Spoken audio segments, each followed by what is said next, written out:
Hi guys, this is John here.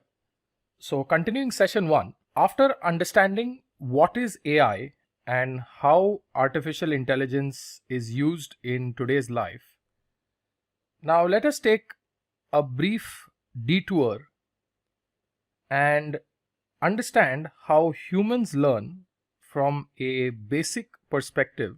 The reason why we are going to discuss how humans learn is because before we understand how a machine starts to think, we should first understand how humans learn. So let's get started. So let us take a situation and say that you need to prepare for an exam. So let us say that you have a maths exam coming up and you need to start preparing for it. Don't worry, I'm not going to take a maths exam with you. So to prepare for the exam, what do you do first? You go for regular classes with your teacher. Then your teacher gives you practice questions. So you learn, then second you practice. Now let me ask you a question. After practicing, do you directly go and give the exam? You don't do that, right? What do? You first test yourself. So step 3, you check yourself to see how much you know by giving some practice exams, and then once you get the results of your practice exams, if you are satisfied and happy with the result of your practice exams, then you go give the final test. Am I right? So what do? First we learn, then we practice, then we test ourselves, and only if we are happy with our tests, if we are satisfied, then we go ahead for the final test. Now you might be asking me, how does this relate to AI? Well, be patient. We'll put things together. Just play with me for now. So we need to prepare for a maths exam. For that we learn, we practice, we test, and once we are satisfied, we go for the final test. So let us say you look at the results of your practice exam, and there are two situations. You are either happy with your results or you are not happy with your results. If you are happy with your practice test results, then you decide to go and give the final exam. If you are not happy, what do? You either go back to your class teacher and you say, "Ma'am or sir, can I solve some more practice questions?" Or if you're not happy with the teacher at all, what do? You change the teacher. It's quite practical. You must have been through that multiple times. So you either solve some more questions or you change the teacher, because your end goal is you want your results to be better. Am I right? So if you go to another teacher, which is your option number 2, you will go through steps 1, 2, 3, 4 again. Do you remember what our steps were?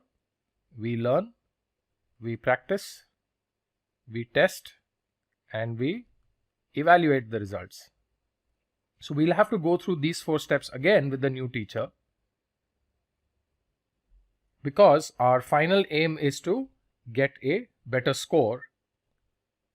Now, the reason why is, the better the scores on your practice exam, the better the chances that you will get good scores or good marks on your actual test.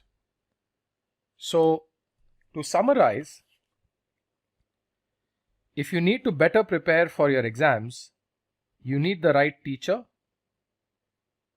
you need the right amount of practice questions. So if you practice more questions, the better for you. you need to practice questions for the right subject. Basically, you cannot prepare biology questions for a maths exam. So you can't do that. And better test marks means you stand a better chance of acing your test. So let me quickly summarize. You have a maths exam you want to prepare for.